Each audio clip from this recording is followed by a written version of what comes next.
moçada, cabeças pensantes, professor Cláudio Drummond, mais uma vez com vocês. E agora a gente vai falar sobre o tema de literatura, que é o modernismo de terceira geração no Brasil. Então a gente já falou da primeira geração modernista, falamos da segunda, e a gente, digamos assim, essas três gerações, né, que são divididas da literatura moderna brasileira, a gente fecha com a terceira geração. Bom, então vamos lá. Bem, a terceira geração, ela nasce num contexto pós, né, ou seja, depois da Segunda Guerra Mundial no Brasil, depois da ditadura Vargas. Então a gente tem que entender esse contexto, porque sempre eu falo, né, a gente entender a produção literária, a gente precisa também entender o que está se passando historicamente da sociedade, para a gente entender por que se escrevia daquela maneira. Os novos tempos são de Guerra Fria e governo JK, Juscelino Kubitschek. Nesse cenário vão surgir escritores que exploram a forma literária, tanto em prosa quanto em poesia, sob novos parâmetros, além de aprofundar os conteúdos de conteúdo inovadores. Há, em meio à crítica literária, que considere que, nessa geração, não mais se trata de modernismo, denominando seus autores, por vezes, de pós-modernistas, né?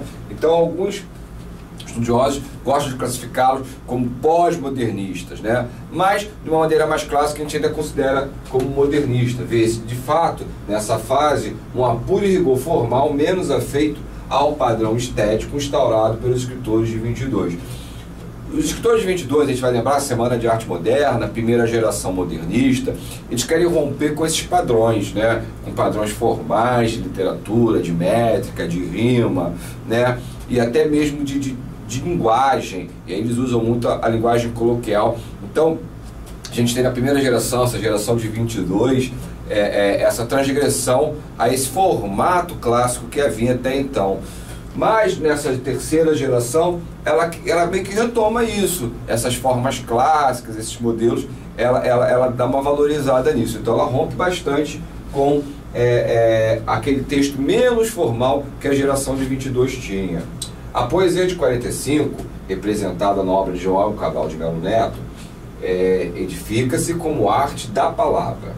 O poeta apresenta-nos uma poesia de busca pela palavra exata, em um exercício de lapidação da palavra e do próprio poema. Então ele trabalha a palavra como se fosse um diamante bruto, a qual ele vai lapidando, ao qual ele vai aperfeiçoando. João Cabral de Melo Neto, ele pertence à geração de 45, responsável pela poesia dessa geração. Em certa medida, podemos dizer que João Cabral de Melo Neto, né, buscou fazer na poesia o que Graciliano fizera na prosa, radicalizando a experiência desse numa linguagem que se pretende tão objetiva que, comumente, abre mão da adjetivação em seus textos, mesmo quando essa seria esperável. Em 1955, lançaria o texto dramático Morte e Vida Severina, referência ao sofrer do sertão. Em 1965, Chico Buarque de Holanda musicaria a obra e, a partir daí, ela se torna um espetáculo permanente nos palcos dos nossos teatros.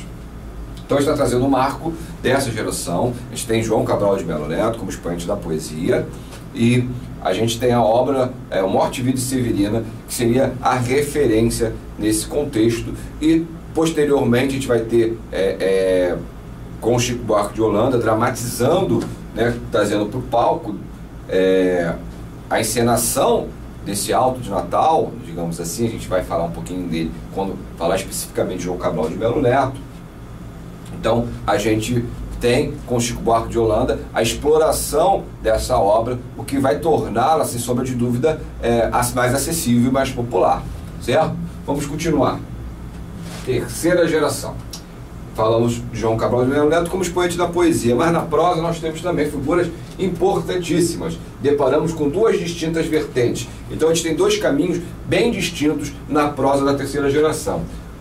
Uma prosa de denso vascular psicológico, em que se mergulha em busca de profundezas do ser, uma sondagem de envergadura nunca antes vista em nossa literatura, representada na obra de Clarice Lispector, todo mundo ouviu falar, pelo menos ouviu falar em Clarice Lispector, e Lígia Fagundes Telles. E outra de profunda reinvenção da linguagem.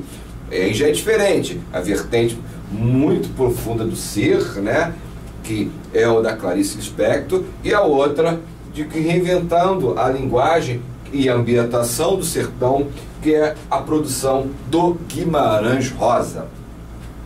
Em Clarice, especialmente, veremos ainda a eclosão de uma prosa poética que reinventa os limites da produção literária em um exercício de linguagem riquíssimo. A prosa de Clarice, ela é uma prosa poética. Você vê dentro da sua prosa elementos poéticos muito fortes, elementos também de psicológicos também fortíssimos, né? E há, com grande peso em nossa literatura, a produção de João Guimarães Rosa, que é, possivelmente, o exercício de linguagem mais radical dessa geração de escritores, em uma profusão de reinvenção permanente da própria linguagem. João Guimarães Rosa, ele é o famoso reinventor da linguagem. Você pega um texto do Guimarães Rosa, você vê muitos neologismos, que são criações de palavras novas, palavras que você não vai encontrar no dicionário. Obviamente, dentro da contextualização, você consegue entender o significado dela, mas só ali, isoladamente, você não faz sentido, até porque, repito, você não encontrará esse vocábulo num dicionário. Por isso, neologismo, por isso ele reinventa toda a linguagem, ou toda a linguagem não, ele reinventa boa parte da linguagem que ele emprega nas suas obras. Por isso, João Guimarães Rosa, tanto João Guimarães Rosa quanto Clarice Lispector, as obras de ambos não são obras de fácil entendimento no primeiro momento. Não adianta quem não tem o hábito da leitura tentar começar com Guimarães Rosa e com Clarice Lispector, que vai ter muita dificuldade, certo? Seu romance magistral, né, do João Guimarães Rosa, Grande Sertão Veredas, também se vale dessa característica ambientada no sertão, espaço por excelência de universalização do ser humano em sua obra. Ou seja, ele explora muito o sertão Guimarães Rosa. A farta produção dramática, também ambientada no espaço do sertão, é marcante ainda na produção de Ariano Suassuna. Ainda na produção poética temos Mário Quintana, muitas vezes tomada a parte dessa geração. O escritor tem em comum com os autores de 45, além da cronologia, a extrapolação da linguagem no fazer literário, muitas vezes a partir de aparente simplicidade. Mário Quintana é um poeta da simplicidade.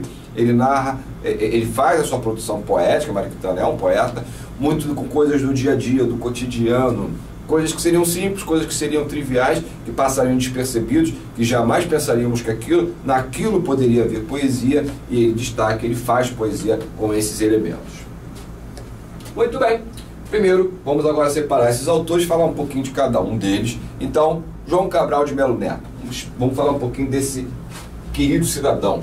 João Cabral de Melo Neto é um autor reconhecido na literatura brasileira pelas poesias modernistas, pertencente à geração de 45, terceira geração, né, do modernismo nacional. João Cabral apresentou características surrealistas em suas poesias, que eram marcadas pelo rigor formal e pela estruturação fixa.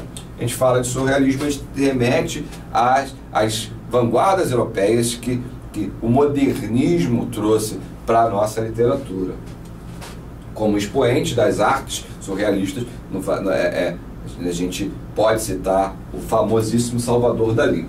Nascido em Recife, Pernambuco, o contato com a literatura de cordel marcou os primeiros contatos de Cabral com as letras. Então, através da literatura de cordel, que é bem característica do homem nordestino, né, ele passa a ter esse contato com as letras propriamente dito. Ainda menino, o escritor lia as histórias para os funcionários do engenho de seu pai. Já no Rio de Janeiro, frequentou encontros literários e conheceu importantes autores nacionais.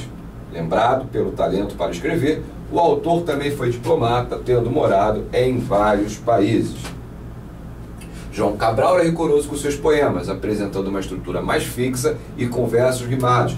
Lembra que no início a gente falou, lá na geração de 22, da primeira geração modernista, e que até essa geração poderia ser chamada de pós-moderna, porque ela rompe bastante com aquelas questões do modernismo? Exato. O João Cabral, ele retoma alguns conceitos que, termos de poesia, estavam deixados de lado nessa primeira geração, que é a rima, que é a forma fixa do poema. Ele retoma isso, né? Então, o seu estilo não é marcado pelo sentimentalismo, ele é mais objetivo, é mais racional. A obra de João Cabral de Melo Neto pode ser considerada construtivista. Não tinha romantismo em seus escritos. O poeta buscava descrever as percepções do real, colocando de forma concreta as sensações. Além disso, o autor buscava as oposições na sua poesia. Então, ele não apelava para o sentimentalismo, ele era muito objetivo. E aí, ele tem a sua obra-prima, digamos assim, que é Morte, Vida e Severina, que retrata todas as mazelas, retrata a morte, a seca, o êxodo, né? O êxodo do homem que quer sair, o êxodo rural, né? Quer sair daquela condição precária em que vive, que nada, tudo morre, né? Não se planta, tudo que ele vê ao redor é morte, e tenta ir para a cidade grande para tentar a melhor sorte. E no caminho ele vê que ele só encontra morte.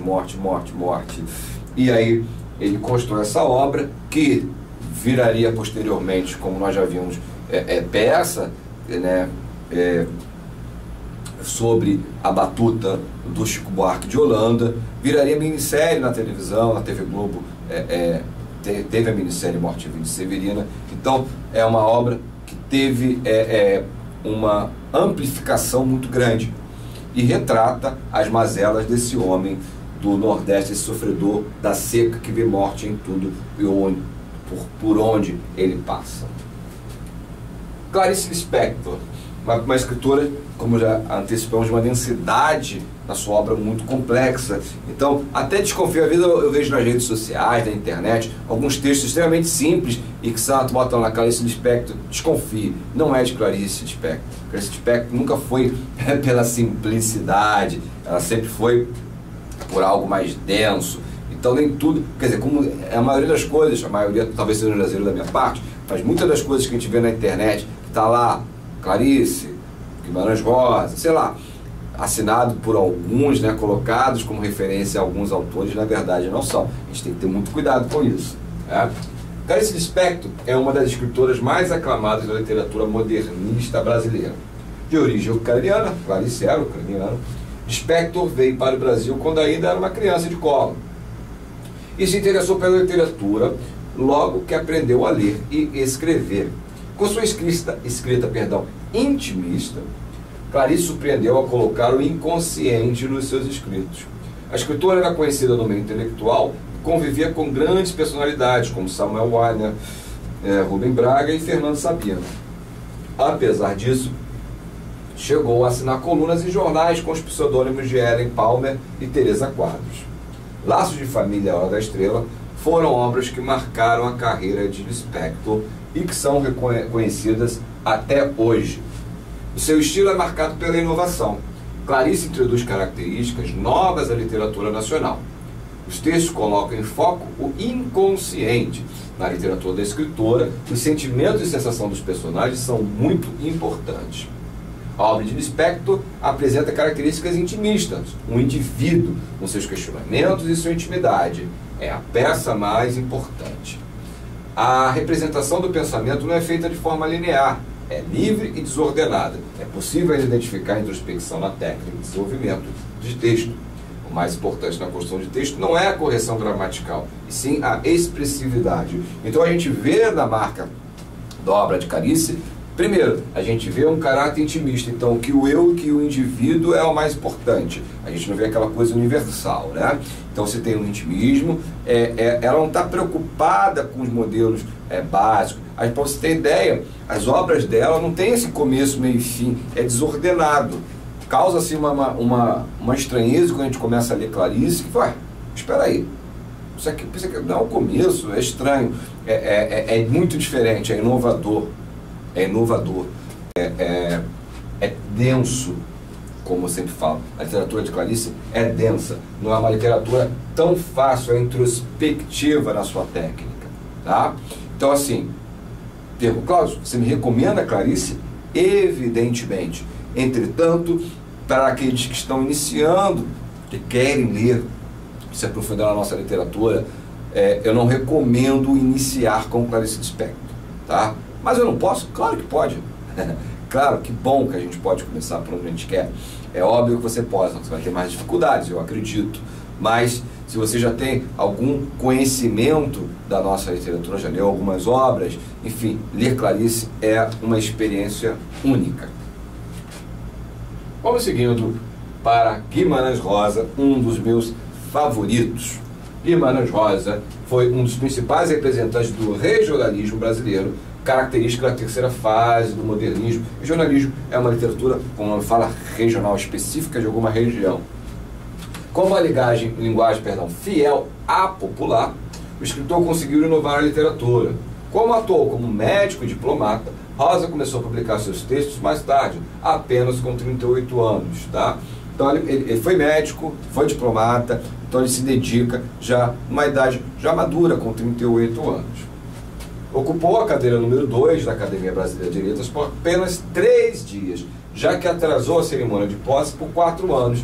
Tinha medo de se emocionar demais, né? Curioso esse fato, trágico talvez. Pela importante obra literária, chegou a ser indicado para o Prêmio Nobel de Literatura, mas morreu no mesmo ano e a sua indicação foi impedida. Ou seja, no ano que ele morre, ele iria ser indicado ao Prêmio Nobel de Literatura, entretanto, por conta da morte, não foi. Olha a importância da literatura desse homem, né? O fato de ter ocupado a Academia Brasileira de Letras talvez não seja o mais importante, até porque nós temos figuras questionáveis na academia. Entretanto, ele sendo indicado ao Nobel de Literatura, isso sim é um fato fenomenal na carreira desse escritor, que infelizmente, como morto, não poderia ter essa indicação. Então é lamentável, mas só pelo fato da indicação já o torna uma figura imprescindível na nossa literatura. É possível perceber uma linguagem carregada de regionalismo, uma linguagem do povo. O texto de Rosa é muito influenciado pela linguagem popular. Ele chegava a inventar palavras. Olha o neologismo que eu falei, ele inventava mesmo, né? A linguagem para o autor deveria estar muito relacionada à temática, para permitir que uma deixasse a outra melhor. A experimentação marcou sua escrita. Rosa busca a recriação da linguagem, colocando o falar popular e a vida no sertão dos seus escritos. Rosa, a obra de Guimarães Rosa tem essa linguagem. Da sua obra-prima, que é Grandes Sertões Veredas, que tem uma história espetacular, quando a figura do Riobaldo, né, narrando para um doutor, né, que ele chama de doutor o tempo todo, um visitante na sua casa, né, na sua fazenda, enfim, quando ele chega, ele começa a contar as histórias, e aí você tem a história do Grande Sertão de Veredas, as guerras entre os jagunços, né, essa briga toda, e violência, né, do sertão, a linguagem total do sertão, inventando também alguns termos, mas uma linguagem tipicamente popular também, riquíssima, em que em Grandes Sertões há um grande conflito sobre esse personagem Riobaldo, né? Porque esse cara é um ex-jagunço, é um homem cabra-macho, né? E existe um companheiro dele, que seria o Diadorim, companheiro de lá de batalhas, que na verdade Diadorim era uma mulher, né? Uma mulher que teve o seu pai assassinado por um chefe de jagunços, né? E que ela quer se vingar da morte do pai, só que ela não pode entrar para um grupo de jagunços mulher. Então ela se traveste de homem e consegue um lugar no grupo do Riobaldo. E Riobaldo tornam-se muito amigos. Na verdade, Riobaldo começa a ter um conflito porque ele se apaixona por Diadorim. De certa forma, ele se apaixona por aquela mulher, só que aquela mulher não é uma mulher, ela está vestida de homem, é um homem. Então, não, isso não pode, é um conflito muito grande. Ao final da trama, quando Diadorim morre, Riobaldo descobre que ela era mulher. Enfim, então a gente tem essa obra fantástica, já antecipei, contei logo o final da obra para vocês. É uma obra extensa, mas isso não é problema para ninguém, mas é uma obra realmente difícil pela linguagem que o Guimarães Rosa emprega. Mas eu recomendo também uma leitura espetacular. Ariano Suassuna, esse faleceu há pouquíssimo tempo, né? Acho que todo mundo conhece pela sua famosíssima obra literária, que virou minissérie, filme, peça de teatro, que é o Alto da Compadecida. Mas vamos a ele. Ariano Suassuna é um dos grandes nomes da cultura nordestina. Exaltado principalmente pela atuação no teatro brasileiro, o escritor, dramaturgo e poeta fundou o movimento armorial nos anos 70, que tinha como objetivo utilizar a cultura popular para formar uma arte erudita. Além de teatrólogo, Suassuna era professor, romancista e advogado. A primeira peça foi Uma Mulher Vestida de Sol, que recebeu o prêmio Nicolau Carlos Magno em 1948. Entre as mais conhecidas da carreira do escritor estão O Alto da Compadecida, de 1957, e O Santo e a Porca, de 1964. A primeira, inclusive, ganhou uma adaptação na televisão em 1999 com direção de Guel Arras. Inclusive, O Alto da Compadecida, essa versão que nós temos para a TV, ela é um pouco misturada com O Santo e a Porca. O Alto da Compadecida, sim, que ela realmente é o central dessa versão para a televisão, mas tem alguns elementos do Santo e a Porca que não estão na obra escrita do Alto da Compadecida. Então há uma inserção de alguns textos do Santo e a Porca na versão que nós vimos no cinema e na TV. O nome do escritor costuma ser atrelado ao teatro, principalmente pelo papel que desempenhou na modernização do teatro brasileiro. Então Suassuna, ele não tem só um papel como literatura, como escritor de literatura, né? Ele tem um papel também importante para o teatro nacional, como escritor sim, mas também de teatro, de dramaturgia. A produção de Ariano Suassuna tem como característica a improvisação e o texto popular. O escritor coloca muitos elementos da cultura nordestina em suas peças, né? Se você ainda não viu O Alto da Compadecida, né? Veja, é um filme muito divertido, acima de tudo.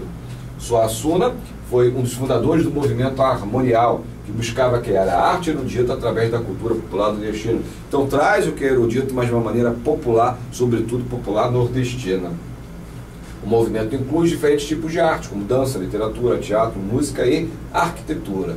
Ariano recebeu o apoio da Universidade Federal de Pernambuco e de vários escritores nordestinos. O movimento armorial foi lançado em 1970. Então esse movimento armorial ele não era só para literatura, ele misturava as diversas artes, arquitetura, dança, música, enfim, teatro, todas as áreas da cultura e arte. Gente, está por fim aqui esse resuminho da terceira geração modernista. Espero que eu tenha ajudado. Vamos estudar e um forte abraço e até o próximo encontro. Até mais!